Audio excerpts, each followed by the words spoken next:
बीच में पधारे हैं आचार्य संजीव रूप जी गुदनी से पधारे हुए हैं। उनका बहुत बहुत स्वागत है आपका। और इसके साथ ही मैं आपसे निवेदन भी कर दूं कि आप 1:15 बजे तक मंच से इस विषय पर हमें अपने वचनों से लाभान्वित करें, परिवार को स्वर्ग कैसे बनाएं।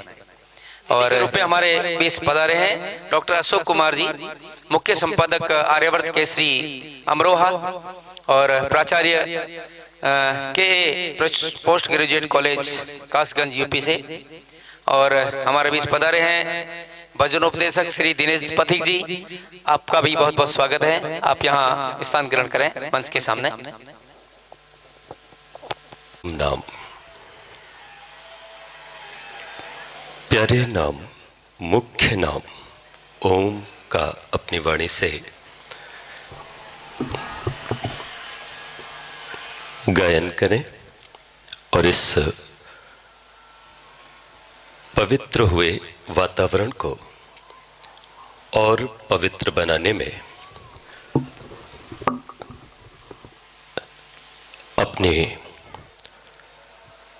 आहुति दें। प्रसन्न मन।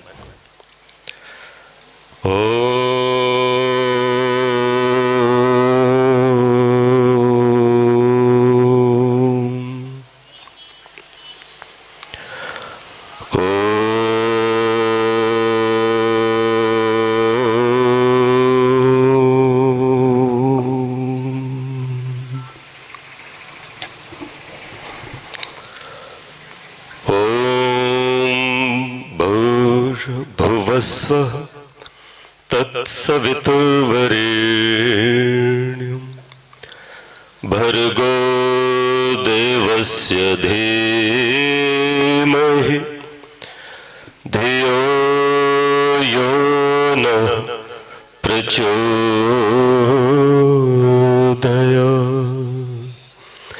धियो यो नः प्रचोदयात्। एक बार सब बोलिए, धियो यो नः प्रचोदयात्।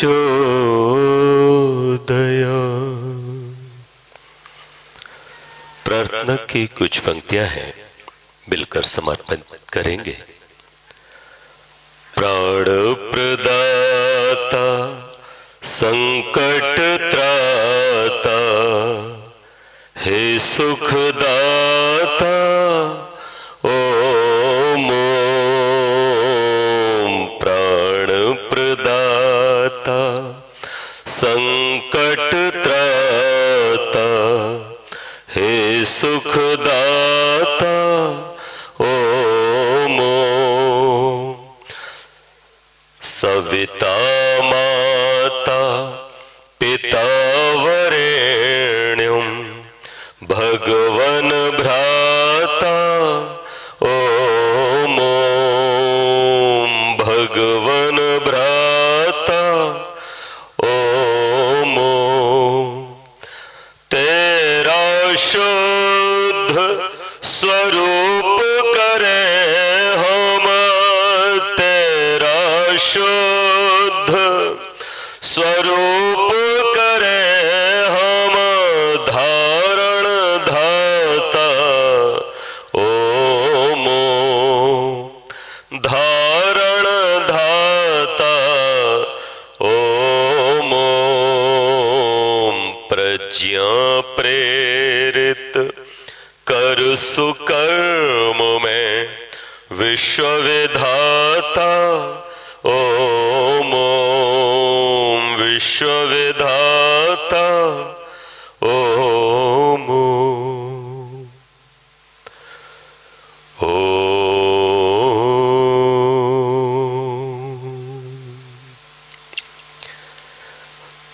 विश्व प्रसिद्ध और जिससे मैं एक विशेषण दूंगा, भू।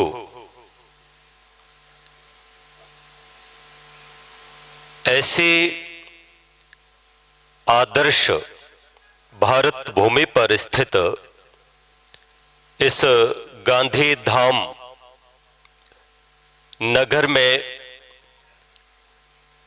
सब आर्यजनों का मार्ग प्रशस्त करने वाली यशस्वी आर्य समाज के 68वें वार्षिकोत्सव पर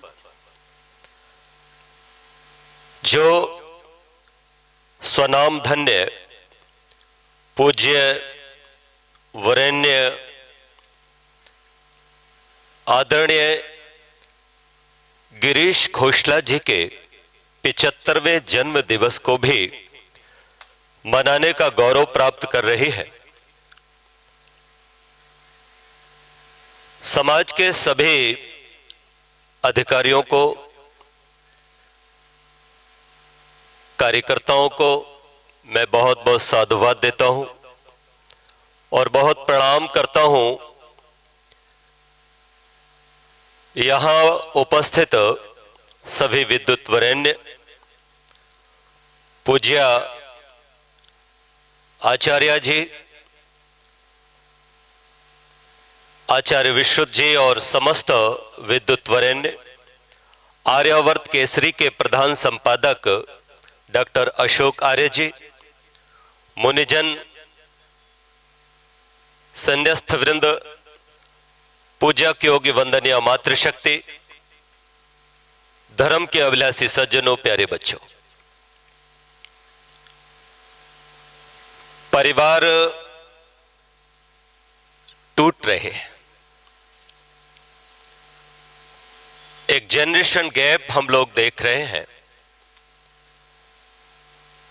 बड़ी और बहुत बड़ी समस्या है। इसका निदान विद्वान ढूंढ रहे हैं और हम सब इस समस्या का निदान पाना चाहते हैं।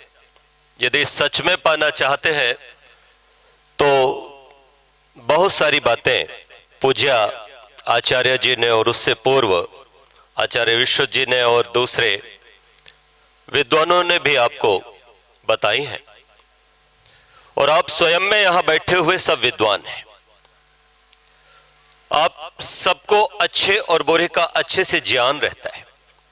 कहां समस्या है, कहां कमी है और क्या सुधार होना चाहिए, मैं समझता हूं आप सबको विदित है। ये अलग बात है कि आप पुरुषार्थ नहीं कर पा रहे, आप उद्यम नहीं कर पा रहे, उसके भी कई कारण हो सकते हैं। वो जो भी कारण है उनका ध्यान आपको है, पर मैं एक नए ढंग से कुछ कहना चाहूंगा अपनी समय की मर्यादा में। महर्षि देव दयानंद सरस्वती महाराज ने विवाह रूपी संस्था को बहुत महत्व दिया। यह वह संस्था है जिसके दो ही सदस्य होते हैं, पति और पत्नी। और महर्षि देव दयानंद सरस्वती ने अपने समस्त ग्रंथों में जहां उनको अवसर मिला है वहां वहां उन्होंने इस संस्था को बहुत बलवती बनाने के लिए, मजबूत बनाने के लिए, पावरफुल बनाने के लिए एक वाक्य बोला है, चाहे जन्म से लेकर मृत्यु पर्यंत, अर्थात चाहे मृत्यु पर्यंत अविवाहित रहना पड़े, किंतु बिना गुण कर्म स्वभाव मिलाए विवाह नहीं होना चाहिए। और मैं समझता हूं आर्य समाज एक लंबी यात्रा पूरी कर चुका है, लेकिन कुछ गिने चुने हमारे संत, चाहे वो स्वामी श्रद्धानंद रहे हो अथवा उन्हीं के पद चिन्हों पर चलने वाले कुछ और रहे हो, और मैं स्वयं भी, गुण कर्म स्वभाव मिला करके विवाह करने वाले मुझे बहुत कम दिखाई देते हैं। और इस क्षेत्र में आर्य समाज बहुत बड़ा कार्य नहीं कर पाया। हम जितने भी यहां बैठे हैं, जब अपनी बेटियों का और अपने बेटों का विवाह करते हैं तो ये तो चाहते हैं कि आर्य समाजी परिवार मिल जाए, लेकिन उसके साथ शर्त यह भी होती है कि वो हमारी ही जाति का हो। अभी भी हम उस बंधन से बंधे हुए जिसे हमें बहुत वर्षों पहले तोड़ देना चाहिए था, और यही कारण है कि परिवार टूट रहे, ये संस्था खंडित हो रही, पैकेज देख करके विवाह हो रहे। हम अपने बच्चों को एक अच्छी मां नहीं दे पाए, हम अपने बच्चों को एक अच्छा पिता नहीं दे पाए, हम अपने बच्चों को बड़ा आदमी बनाना चाहते हैं। मैंने सुना एक नगर में कोई बहुत बड़ा फौजी जो सेवानिवृत्त शीघ्र हो गया था और फिर कोई व्यवसाय भी किया था और खूब मन से धन भी कमाया, और अपने दो ही बेटे थे, दोनों को अच्छे विद्यालयों में पढ़ाया, अमेरिका में पढ़ाया, और बच्चों ने अपनी मर्जी से वहीं विवाह भी कर लिया। तो इस बात का उनको बहुत ज्यादा दुख तो हुआ, लेकिन सोचा चलो बच्चों की ऐसी इच्छा तो ऐसे ही ठीक। लेकिन फोन पर वार्तालाप करते थे, कभी कभी वो दोनों पति पत्नी बच्चों से बात कर लेते थे, लेकिन बच्चों को फुर्सत नहीं थी कि वो उनको फोन करते, व्यस्तताएं रही होंगी। मां बहुत बीमार है, फौजी की पत्नी बहुत बीमार हो गई, पिता ने फोन किया दोनों बच्चों को कि तुम्हारी मां बहुत बीमार है, देख जाओ। वो लोग नहीं आ पाए, पिताजी अवकाश नहीं मिल रहा, और मां मर गई। मां मर गई तो इन्होंने फिर सूचना दी कि तुम्हारी मां मर गई है, अब आकर के उसकी अंत्येष्टि तो कर लो। छोटा बेटा आ गया, पिता ने उससे पूछा कि बेटा बड़ा भाई क्यों नहीं आया? बोले वो नहीं आ पाए किसी कारण से। बोले इससे बड़ा और क्या कारण था? मां चली गई जिसने 9 माह अपने गर्भ में पाला पोसा बड़ा किया, हम लोगों ने कितने जतन किए तुमको बड़ा आदमी बनाने, और अब तुम इतने बड़े हो गए कि अपनी मां की अंत्येष्टि में नहीं आ सकते। वजह बताओ मुझे। जब पिता ने हड़क करके कहा तो छोटा बेटा जो आया हुआ था कहने लगा, बड़े भाई ने कह दिया है कि मां मर गई है, तुम चले जाओ, पिताजी मर जाएंगे तो मैं चला जाऊंगा। मैं आपसे पूछना चाहता हूं कि आप परवरिश कैसी कर रहे हो? और इसके लिए वो बेटे दोषी नहीं है, मैं उनको बिल्कुल दोष नहीं दूंगा। ये मैंने केवल आपके मन को प्रसन्न करने के लिए नहीं बोलूंगा। समस्या है और आपको भी पता है, पर समस्या का कहीं ना कहीं समाधान हमें बनना पड़ेगा, वरना आर्य समाज मर जाएगा, दयानंद की हत्या हो जाएगी। हम इस दिशा में काम नहीं कर रहे। मैं निवेदन करना चाहता हूं, वो फौजी था, उसने कहा तो मैं भी जिद्दी हूं, उसको बड़े को बुला के मानूंगा। और उसने फिर लिखा, मैसेज लिखा कि बड़े बेटे तुमने कहा था ना कि पिता की मृत्यु पर मैं आ जाऊंगा, तो मैं भी जिद्दी हूं, मैं तुम्हें तुम्हारी मां की अंत्येष्टि में बुलाना चाहता हूं, लेकिन तुम्हारी भी शर्त इसके लिए पूरी करनी जरूरी होगी। तो उसने सुसाइड कर लिया अपने रिवॉल्वर से, और फिर वो मैसेज बड़े को भेजा गया, बड़ा आया, तब दोनों की अंत्येष्टि हुई। परिवार टूट रहे। उसके पीछे हमारी सोच केवल यह है कि हमें अपने बच्चों को बड़ा आदमी बनाना है। मैं अभी निवेदन कर रहा था, भू, यह आर्य समाज भू है। हम लोग गायत्री मंत्र खूब पढ़ते हैं, लेकिन गायत्री मंत्र केवल वाणी तक है, वो अंदर नहीं जा पाए। कैसेट बजा दी जाती है और हम सोचते हैं कि महामृत्युंजय मंत्र बज के, गायत्री मंत्र बज करके, सुन करके हमारा कल्याण हो जाएगा, हम बंधन से छूट जाएंगे, हमें मुक्ति मिल जाएगी। हरगिज नहीं मिलेगी। देखो, वेद मंत्र गौ माता की तरह है, और मैं देखता हूं इस दुनिया में 3 प्रकार के लोग हैं। एक वो लोग हैं जो गाय पालते हैं, एक वो लोग हैं जो गाय का दूध दुआ और दूसरों को पिला देते, बांट देते, दूधिया, मिल्कमैन। और तीसरे कोई कोई विरले वो होते हैं जो गाय पालते भी हैं, गाय का दूध निकालते भी हैं, औरों को भी पिलाते हैं और खुद भी पीते हैं। मुझे बताओ, इन सब में सबसे बढ़िया माताजी कौन सा व्यक्ति है? जो गाय पालता है, गाय का दूध निकाल करके औरों को भी पिलाता है और खुद भी पीता है। वो गौपाल बनना है हमें। हम वेद मंत्र गाएं, अच्छी बात है, गाय घर ले आए, गायत्री मंत्र, लेकिन इसका दूध भी तो निकालो। अब पूरे गायत्री मंत्र का तो मैं नहीं, किंतु 3 शब्दों पर मैं चिंतन जरूर देना चाहूंगा, इसको दोहना चाहूंगा। आइए दूता हूं आपके साथ। ओम परमात्मा, एक बार सारा सदन बोले ओम। नहीं नहीं, अब मैं बोलूंगा संस्कृत, आप बोलेंगे हिंदी। इसकी हिंदी हुई परमात्मा। ओम, सब याद कर लेना और बच्चों को भी याद करा देना। एक नए ढंग से बोलूंगा, जो किताब में लिखा है उसे अभी इग्नोर कर दीजिएगा। ओम, ओम भू। अब भू का अर्थ जो किताब में लिखा है वही, लेकिन मैंने अपने ढंग से इसको समझा है और विचारा है, क्योंकि मैं कुछ और समझना और समझाना चाहता हूं। भू का अर्थ हुआ प्राणों से प्यारा, क्योंकि कर्मेंद्रियां, ज्ञानेंद्रियां, ये शरीर और ये आत्मा भी जिसके आश्रित है, वो आधार प्राण है, लेकिन प्राणों का आधार तो परमात्मा है।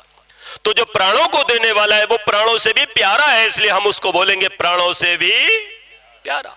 तो आप दोनों शब्दों को जोड़िए, ओम भू, परमात्मा प्राणों से भी प्यारा है। एक बार फिर से बोलिए, ओम भू, परमात्मा प्राणों से भी प्यारा है।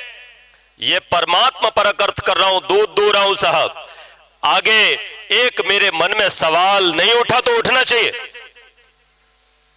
और आपके भी सबके नहीं उठाए तो उठना चाहिए। नहीं उठा तो ये गलती थी, और आप 70 साल के हो गए या 75 के, अब तक गलती की है। सवाल उठना चाहिए, तर्को वही ऋषि, तर्क होना चाहिए। आखिर परमात्मा तू ओम भू, सबका प्यारा, सबसे प्यारा क्यों है, कैसे है? तो फिर 2 विशेषण लगे। परमात्मा ने कहा, देख मुझे 2 खूबियां हैं मुझ में, जिनके चलते मैं दुनिया का प्यारा हुआ हूं, तेरा प्यारा, सबका प्यारा हूं। और वो 2 विशेषता है। पहली विशेषता है भुवा, और दूसरी विशेषता है, अरे बोलो क्यों नहीं, स्वा। भुवा का अर्थ है दुखों को दूर करने वाला। एक नया चिंतन दे रहा हूं साहब। भुवा का अर्थ है दुखों को दूर करने वाला, और स्वा का अर्थ है खुशियां देने वाला। क्या चाहते हो आप? जल्दी बताओ। बेटे से क्या अपेक्षा है? बहू रानी से क्या अपेक्षा है? पड़ोसी से क्या अपेक्षा है? मोदी जी से भी क्या अपेक्षा है? मेरे दुखों को दूर करे और मुझे खुशी दे, मुझे सुख दे। ध्यान रखना, परमात्मा यही करता है। सविता है वो, सकल जगत का उत्पादक, सूर्य चंद्रमा आदि प्रकाशकों का प्रकाशक, भर्गा है वो, देव है वो सब प्रकार से यह सृष्टि रच के हमें सुंदर ये शरीर दे करके प्राणों का आधार हुआ हमें तब तक धारण किए हुए रहता है। धारण तो वो सदैव हमें किए हुए ही है, और अपनी इसी शक्ति का वो इस प्रकार उपयोग करता है कि जब तक हमारा मोक्ष ना हो जाए तब तक हमें छोड़ता भी नहीं। इसलिए ध्यान रहे, वो परमेश्वर नाना विधि हमारा कल्याण चाहता है और हमें खुशियां देता है, हमारे दुखों को दूर करता है। अब ये तो दूध दूलिया साहब, भाई दिनेश जी बैठे हैं, स्वनाम धन्य हमारे आदरणीय पूज्य पिता तुल्य सत्यपाल पथिक जी के सुपुत्र साहब। आप लोग भी मेरी बात को ध्यान से श्रवण करिएगा। दूध दूलिया हमने, परमात्मा, अब एक बार फिर से बोलो, ओम भू, परमात्मा प्राणों से भी प्यारा है।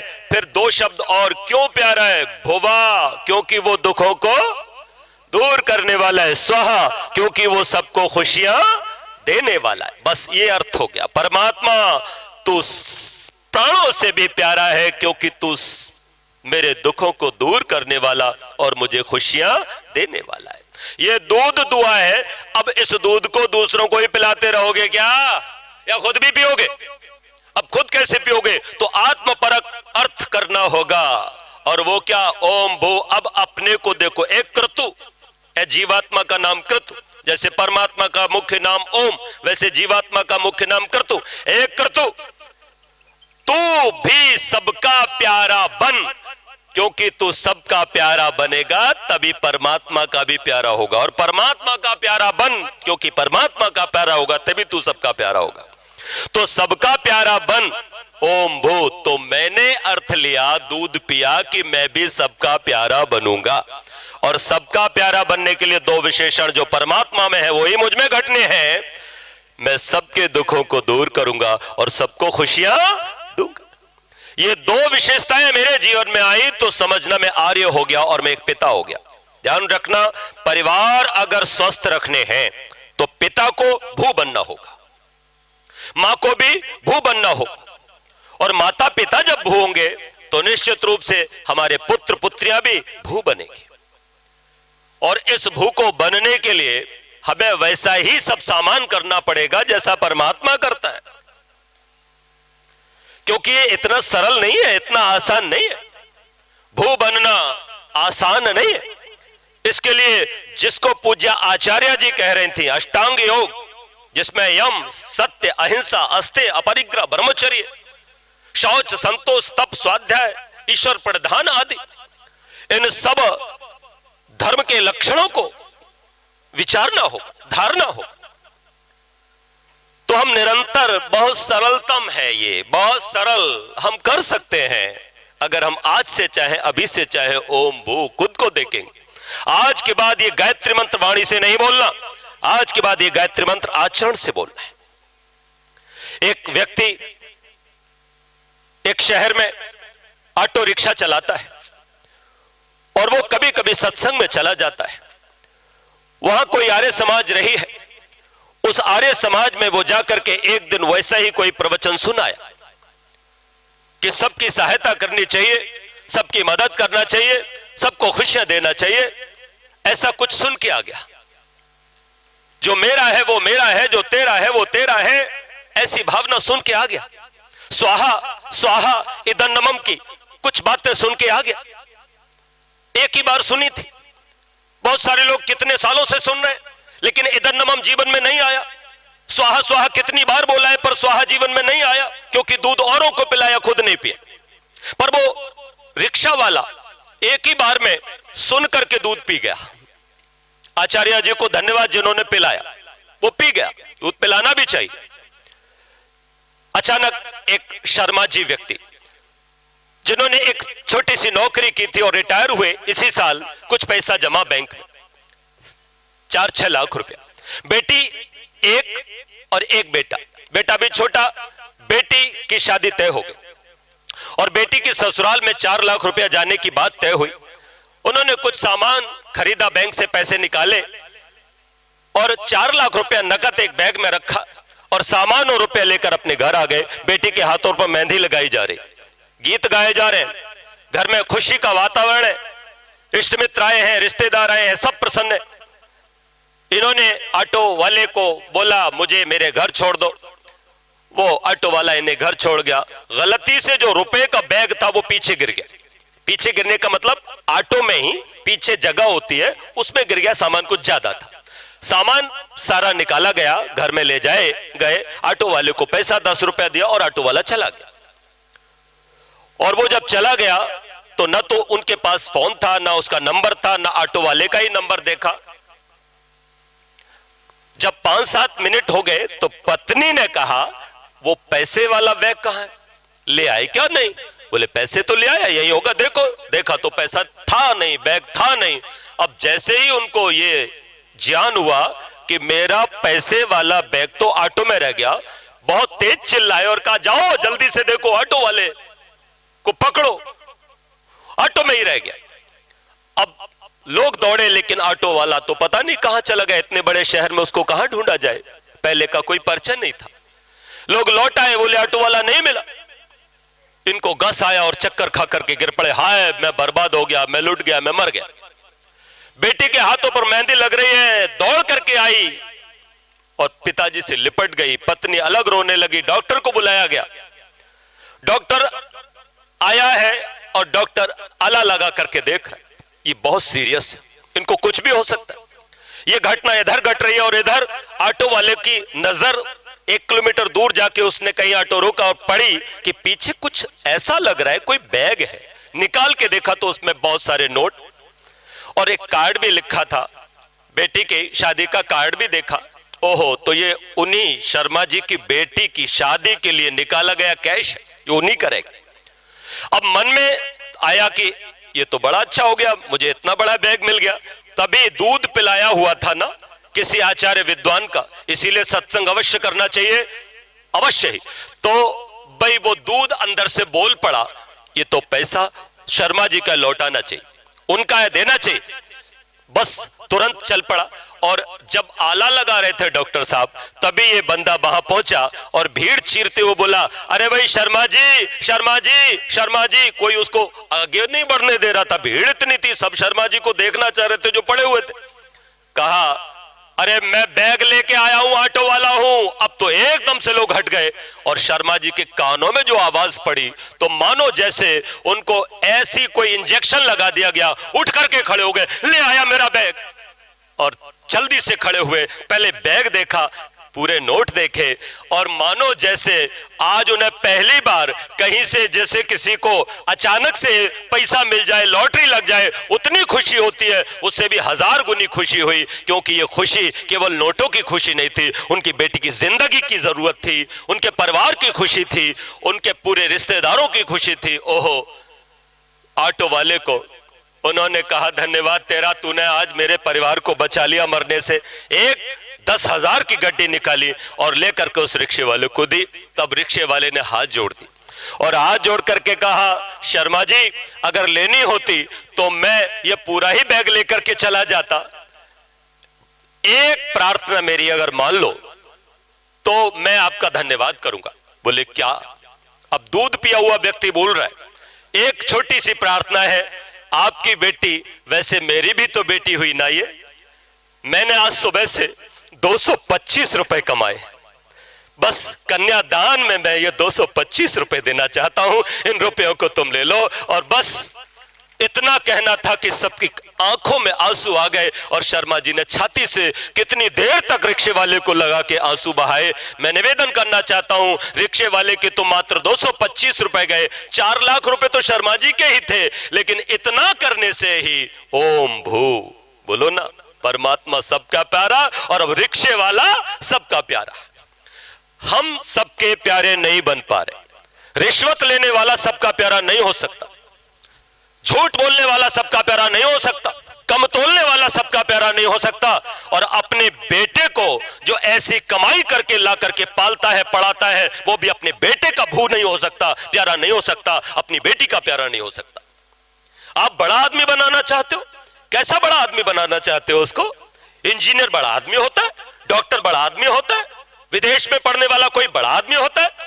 अरे आदमी वो बड़ा होता है जैसे खोसला जी हैं, जिनकी माता ने, जिनके पिता ने उनको वो संस्कार दिए कि वो अमेरिका में भी जाकर के आर्य प्रतिनिधि सभा संचालित कर रहे हैं और उनका पूरा परिवार वैदिक धर्म का प्रचार कर रहा है। आचार्य वाचोनिधि जी, जिनको मैं प्रातः स्मरणीय कहूं तो बड़ी बात नहीं होगी, और उनकी पूरी टीम उनका साथ देती है। ये सब शतायु हूं, ऐसी भगवान से कामना करता हूं, मैं निवेदन करना चाहता हूं, जिनका चिंतन अभी आपको दे रहे थे, आपके धर्म पत्नी, आपकी बहन, आपकी मां, आपके पिता, क्या दिया उन्होंने? अपने बेटे को बड़ा आदमी बनाया, और बड़ा आदमी वो होता है जिसको भू बनाया जाए, जिसको भू बनाया जाए, जिसको भुवा और स्वाहा रूपी निधि दी जाए। बेटा सबको प्रसन्न करो। कहां से शुरुआत होती है? नमस्ते जी से। कहां से शुरुआत होती है? नमस्ते से। नमस्ते करते ही सामने वाले के चेहरे पर प्रसन्नता आ जाती है। अभिवादनशील से नित्य वृद्धोप से बिना चत्वारिता से वर्धनते आयुर विद्या यशोबलम। अपने बच्चों को सिखाना होगा, नमस्ते सिखाओ। यहां से वो स्वाहा सीख रहा है। और बेटा अगर तुम बड़े हो गए तो क्या हुआ, गाड़ी में जाओ, बस में जाओ, अगर कोई व्यक्ति तुमसे बड़ी आयु का कोई वृद्ध जिस सीट पर तुम बैठे हो और जगह नहीं है और वो वृद्धा माँ आ जाए, वो पिता आ जाए, तो तुम उसको उसी दृष्टि से देख करके खड़े हो जाना। तुम्हारे पांव में ताकत है पर वो कमजोर है, तो कमजोर का सहारा बन। मैं निवेदन करना चाहता हूं, ये भुवा है, ये सिखाओ। ओम भूर्भुवः स्वः, बेटा सिखा गायत्री मंत्र, बोल गायत्री मंत्र। बच्चे ने बोल दिया, पर ना तो भुवा है और ना ही स्वा, तो भू कैसे बने? इसलिए मेरी दृष्टि में यदि हम अपने परिवार को स्वस्थ रखना चाहते हैं, मजबूत बनाना चाहते हैं, और ये वसुधैव कुटुंबकम, ये सारा विश्व मेरा परिवार है, ये पूरा देश मेरा परिवार है, ये मेरी संस्था मेरी परिवार है, तो इस परिवार के लिए भी जहां प्रधानमंत्री जी हैं या जो भी हमारे अधिकारी हैं वो भी भू बने, उनका ये मंदिर, उनका ये संस्थान, उनकी ये समाज सब के लिए भू बन जाए, अर्थात सबके दुखों को दूर करना और सबको खुशियां देना। अरे यहां से चलोगे तो ये हमारी संस्था निश्चित रूप से बड़ी यशस्वी होगी और हम कहीं ना कहीं अपने ऋषिवर देव दयानंद का जो एक ही मिशन था, गणवंतो विश्वमार्यम, उसे साकार कर पाएंगे, उसे सिद्ध कर पाएंगे और वेदों की रक्षा होगी। निश्चित रूप से परिवार बचेंगे। बहुत बहुत आप सभी का आभार और बहुत धन्यवाद। ये समय पूरा हो गया है, घड़ी मुझे इजाजत आगे नहीं देगी। पुनः आपसे भेंट होगी तो आपकी सेवा करूंगा। एक बार फिर सभी से कहूंगा, अपनी वाणी से उस प्यारे प्रभु का नाम ले लीजिएगा। एक बार श्वास भर के ओम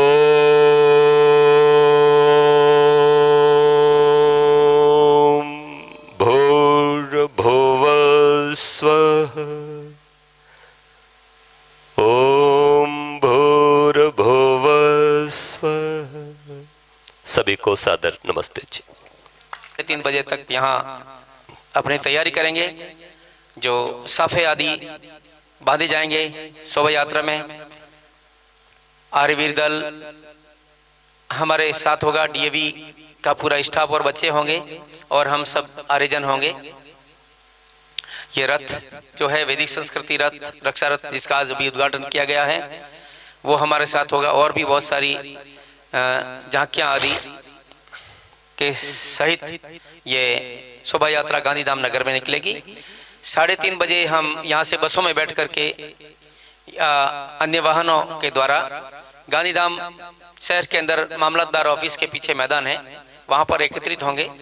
वहां से शोभा यात्रा नगर के मुख्य बाजार में होती हुई वहां आर्य समाज झंडा चौक जो हमारा पुराना वाला है, उस झंडा चौक में शोभा यात्रा पूरी होगी और वहां से वापस बसों के द्वारा हम यहाँ पर आएंगे और जो जहाँ निवास जिनका है वहां पर जाएंगे। उसके बाद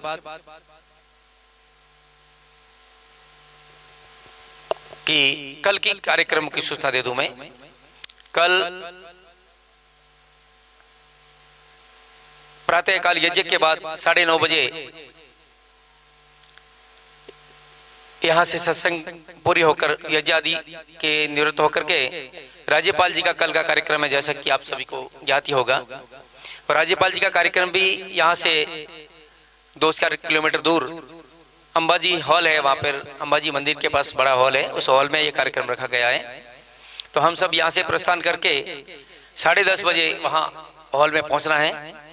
वहाँ पर बहुत सारे स्कूल के हमारे जो भी बच्चे हैं वो भी वहाँ पर आएंगे, डीएवी स्कूल के।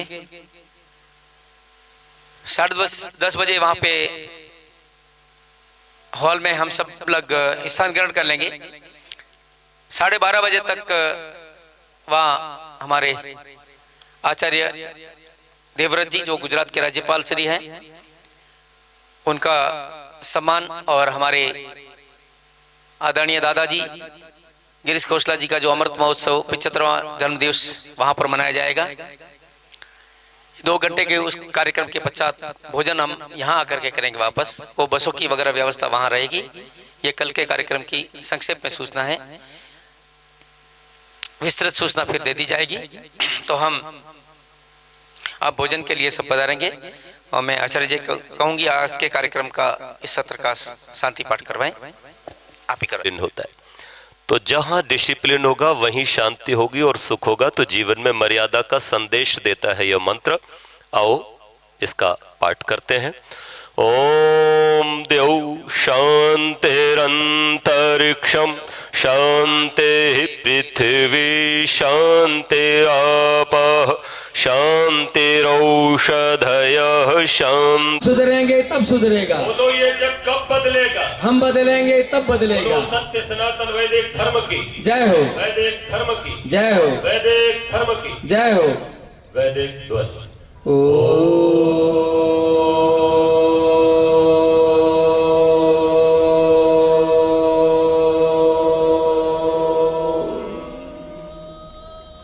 वैदिक वादन सबको सादर नमस्ते जी।